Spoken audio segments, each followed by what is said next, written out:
Hello and welcome to this video. Today I'm going to try out different types of resin.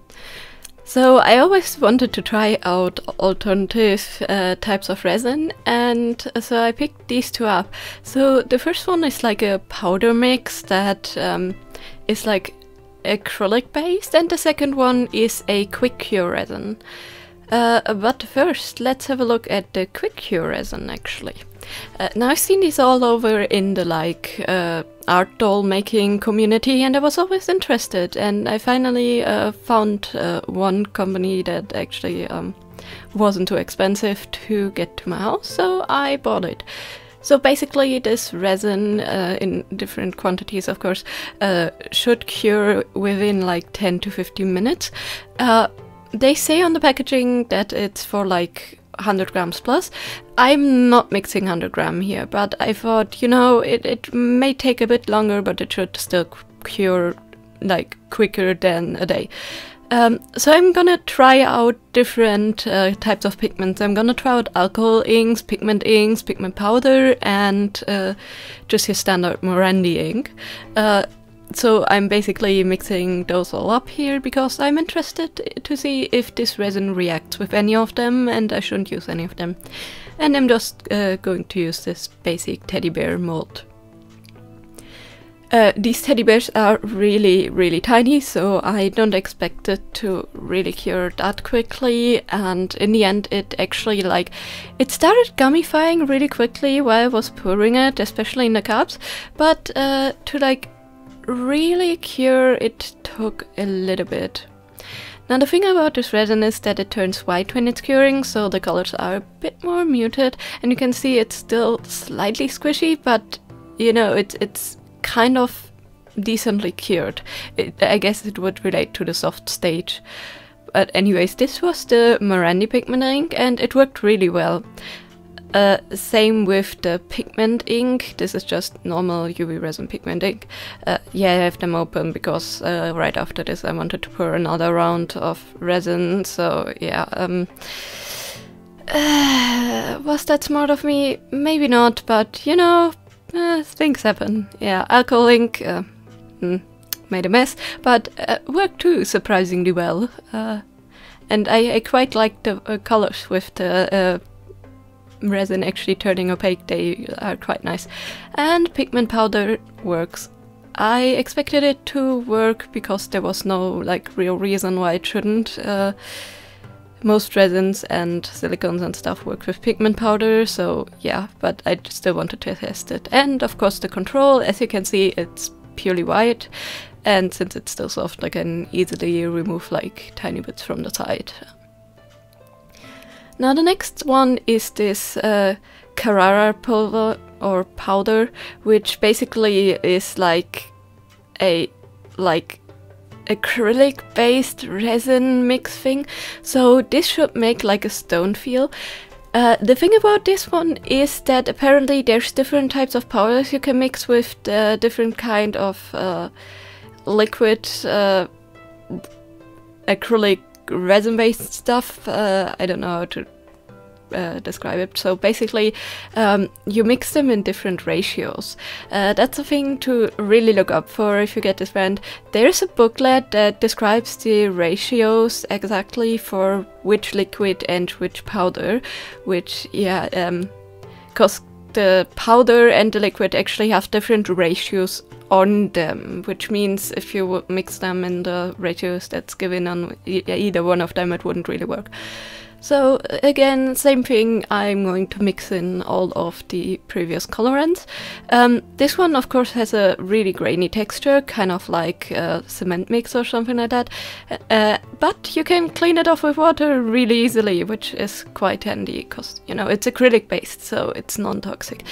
It said low odor, but I found it still has this typical kind of acrylic smell, and yeah. Of course, since it's more like a paste, it's more difficult to pour, but it definitely worked out, and apparently we're going to get a stone-based finish, but the final product should be actually quite strong. So I am excited to see that. And of course that it's non-toxic and not really like having any fumes, that's a bonus. And I also decided to make a cookie because I had the foam laying around, so I thought, you know, that would be a fun control. And with this one we can actually tap it to get rid of the bubbles, which also is really handy. It took a little while, like a couple hours to cure also, but in the end it has this really nice, almost unglazed ceramic type feel. Thinner pieces are super brittle, but like the thicker layers, like the cookie, they feel really rigid. Of course the colors are muted again, because this stuff dries white, but they also are really vibrant. It actually reminds me kind of like these candies that you can get, like these candy hearts, whatever they're called, that you get in schools and such for Valentine's, that have like these messages on them. Yeah, these have kind of the same coloring effect, so I guess these would be ideal for making certain candies, this type of resin. I guess depending on the color and the effect you're going for, this would be ideal for many things. Also the cookie has a really nice flat surface and a really nice smooth texture, surprisingly, since it was so grainy to pour. Honestly, breaking this was super hard. I put like lots of force into it and it dented my fingers. But that was just the like thinnest part of this gummy bear. When I'm trying to break the cookie, it's like not budging. I'm putting a lot of force in. I'm sure if you would really try, like, you could break it, but yeah. So this is fairly sturdy in different thicknesses, which makes me quite happy, because I was fearing that kind of like plaster it would break easily, but yeah, no, definitely not. Very rigid, so very handy. Now, of course, I also wanted to make a project with these, so I picked up the ones I made with the quick cure resin, and I picked up the mold out of a previous box, which is this kind of mold. And I wanted to try, you know, putting the gummy bears inside of the mold. So my first idea was basically to use some UV resin and to put the gummy bears in on the inside. They didn't quite fit, and when I tried to fit them, all of them, yeah, just fell out. My next idea was to actually use the top to like put them all together onto like a ring of resin and then put them inside. So I basically picked them up, sorted them, put them on the rim. I made sure to leave a little bit of space so they would still fit inside, and then I just placed a bit of UV resin there, of course making sure to not get it on my fingers, because yeah, that would be not the best to clean off, but yeah, arranging them was way easier on top here. And I'm actually putting on a second layer of UV resin after I peeled them off. And yeah, that worked. I could like just push them in there from the other side. It narrowly worked, like the mold was bending slightly outward, but it should be fine. I actually picked up another resin, and this is a deep pour resin, same company. I didn't want to like review it because it's just your standard deep pure resin, but yeah, I thought I would also try this for this project. So it's a very simple 3:1 ratio for this one, and this one actually should cure clear. It just will take like up to 5 days. Which, you know, means that you can do like really deep pours up to like 10 centimeter deep and large in like containers, which is ideal for like really large projects, because first of all, it will get rid of all the air bubbles, and of course, second of all, it means that it will properly cure without like breaking or something like that, because that can help quite easily to get fractures in your resin. I mixed a little bit of this resin with some white to like pour on the top, because I thought it would be a nice effect, because, you know, normally white pigment sinks to the bottom. Yeah, I'm saying normally, spoiler alert, it didn't. It actually floated a little bit to the top. Now you may notice this huge dent on the top, and that's just because of how slow the resin cures. It tends to happen that those kinds of resin like shrink or dip in at the top. But you know, in larger molds this will not be as noticeable, because it will probably cure a bit quicker. In this one it is a little bit, but it's not too bad. I can just put like a felt on the bottom and you know, just conceal it with that. And yeah, here you can see how much the white actually floated to the top. I still think I can use this one, and I still think it's kind of cute, you know, just imagining that this is actual milk that you pour on, and these are not actual gummy bears, but like cereal or something like that, or it's like a cream of some sort.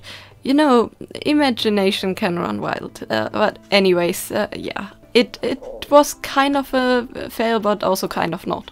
I'm still really happy with it, and I think it's super cute. In the end, I just hope this video was kind of helpful for you to figure out different kinds of resin that you can actually get. Of course, there's many more varieties. These were just some that I randomly picked up out of this one store. So I really hope that you can like find a resin that fits your needs. I especially like that the powder one, the Acrystal one, was actually acrylic based and non-toxic, which is like way better to work with, especially when you start out with resin and you're not comfortable with working with the normal stuff, which, you know, takes some more safety precautions. So this would be like a good starting point, I think. As for the quick cure, I can definitely see why people that quickly have to make the same thing over and over again for like art dots and such, take the quick cure resin, because it's way easier to place something inside of that. You don't have to hold it for as long if it cures quickly. And yeah, it makes for a quick finish of a project, and the feeling of it is quite nice and quite like normal resin basically. It's very smooth. Depending on the mold, it's very hard, and actually it fuses quite well with any other type of resin as well. I used it in a different project after I filmed this, and I had to layer something with a clear other resin, and it worked perfectly well, so that's a bonus too. So you can definitely, you know, pour other resins on top, and if you want to have an opaque color, you can use this one. I don't know how deep you can eventually pour it, but it seems to work for quite large molds as well. And then there of course is the deep pour resin, which is just great, you know, for really large pours and for things where you really don't want to have any bubbles in them. You may have to, of course, pour a second thinner coat of another resin to fill in the dip, or just have to sand it, but, you know, for having a perfect large pour, it's still great. Anyways, I hope you enjoyed this video, and I wish you a great day. Bye!